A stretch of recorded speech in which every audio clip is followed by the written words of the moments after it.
Now, Douglas, President Donald Trump is saying he has begun arrangements for a face-to-face meeting between Putin and Zelensky to discuss an end to this war.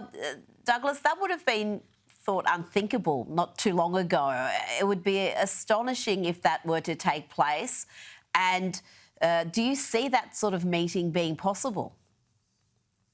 It certainly is possible, and if Trump wants to make it happen, I suspect it will happen. It will be an extremely fraught meeting because not only is there a dispute about the future, about land swaps, prisoner exchanges, and much more. There's also, of course, this fundamental thing which has kept coming across, which came across from Putin in Alaska, which is what were the causes of the conflict? Now, Putin has a sort of a fantastical version of this, of course, where his troops rolled into Ukraine to try to take the whole thing to seize it from Nazis. I mean, it's,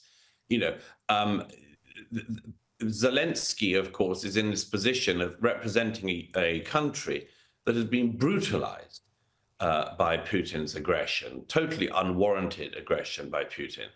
And I suspect that's going to be one of the very difficult things, especially, I think, for Zelensky during any such meeting, is that Putin just has a completely counter-historical, counterfactual version of this war. He talked about it even in Alaska, as if the war, he acknowledged the tragedy of the war, but Putin talked about it as if it was a natural disaster. You have to just sort of clear up afterwards.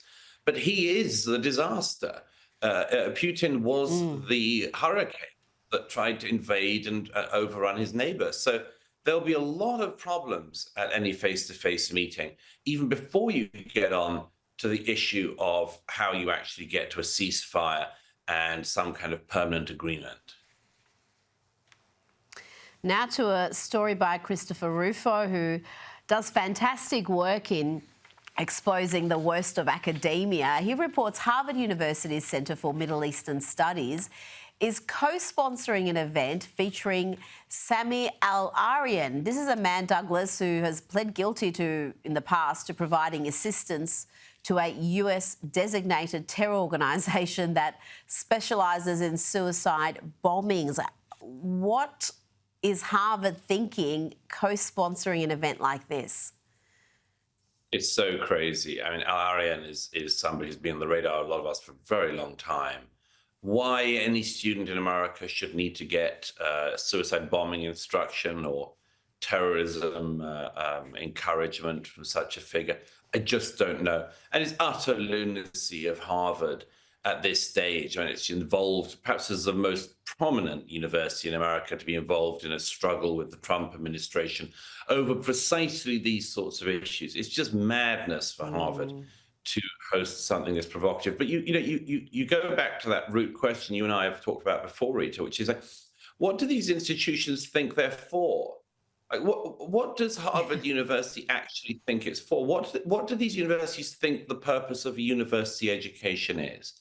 Is it that a student should get heavily into debt and have their studies subsidized by the American taxpayer to learn how to do terrorism and to learn justifications for terrorism and reasons for terrorism from terrorists? Or is it to actually learn something practical and develop practical, usable skills that are going to further not only the career of the student in question, but advance the interests and the capabilities and the innovation of the country that's educating them?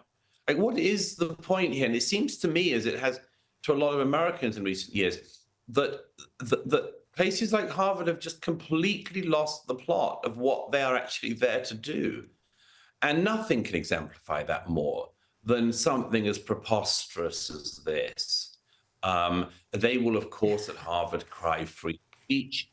But you just have to say, free speech is absolutely vital. I spent much of my life defending it. And it is a core bedrock principle. But even without there being any illegality, you have to say, what do you want to use the speech for? And you just can watch. It's not a criminal matter. It's not a civic matter. It's just a matter of watching. And if an institution says, we don't want you to crack down on our free speech, Mr. Trump, etc., you go, okay, and what are you using the speech for? Oh, you're using it to bring terrorists onto campus to educate the next generation. That is an odd thing to do with such a fundamental right, to put it at its lightest. It is an odd thing to do, and if you're going to claim free speech, then you better be consistent about it, and Harvard and other universities have not been. You can't hardly get a mainstream conservative on campus without all sorts of uproar from the staff as well as the students. So, yeah, the free speech argument rings a little bit hollow when it comes from the likes of Harvard. Now, Douglas, I want to ask you about what's happening in the UK with the Tories. They should be flying in the polls. You've got the Keir Starmer government, they're inept. Labor is flailing, but the Tories are also struggling. They're trailing reform, and their leader is on the BBC talking about getting kids expelled at school. I was the person who would say that person is copying notes from the other person. I was the tattletale in the class, like getting people into trouble. Because even then I hated cheating, because there I was, I wanted to be first in the class, and I've done all the work. And then there's some people who are copying notes and saying, why should they get away with it? I stood up in the middle of the exam, and I stood up and said, he's cheating, he's the one that's doing it. And that boy ended up getting expelled. And I didn't get praised for it. Now, I've been an admirer of Kemi Badenoch, but who is advising her? This story isn't endearing. I mean, why is she spending any sort of valuable airtime she has coming across on some dibber-dobber? Yes, I didn't think that was the wisest story to tell, because as you say, Rita, it's not an enormously sort of humanizing story. To her credit, I think that the reason why Kemi Badenoch told that would have been because she does have, and she has talked about, this basic sense of fairness that she's right to recognise exists in the British people. And I think she's actually right in a way, and it's an unfortunate part of that interview but I think actually she's right to talk to this issue of fairness. Because a lot of the things that the left have been saying in recent years about a whole range of policies, whether it's minority rights issues, whether it's illegal migration issues or legal migration issues, they talk about it in terms of rights. It's always got to be about, we have to do this because our obligations are under various rights laws, or we can't take this person out of the country, abused our country because of his rights, always his rights usually. But there is another way of looking at that, which is actually a more conservative way, which is say, we don't need legislation, let alone foreign legislation, to make these decisions about the future of our country.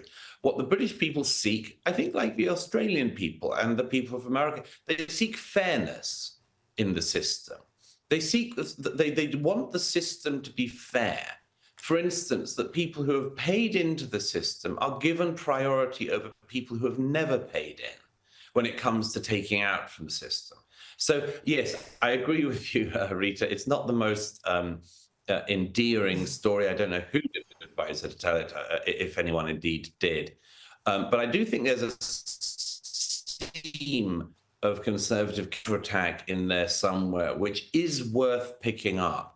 Because if you look at whether it's street protests against illegal migration or a growing sense that, the number of people are not sharing the tax burden, it does come down to that thing of fairness and cheating, the people who do cheat and cheat the system. So, yes, there is something in it.